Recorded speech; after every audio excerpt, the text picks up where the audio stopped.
Hello, in front of me I've got MOTOROLA Razr 40 Ultra. In this video I'll show you how to add internet speed indicator to status bar.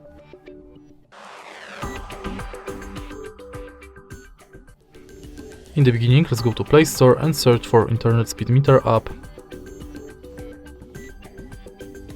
Install this app. And now open it. Allow. And now you can close the app.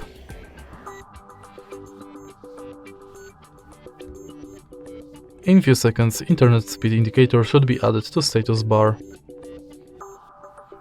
And that's it. If you find this video helpful, please leave like, comment and subscribe.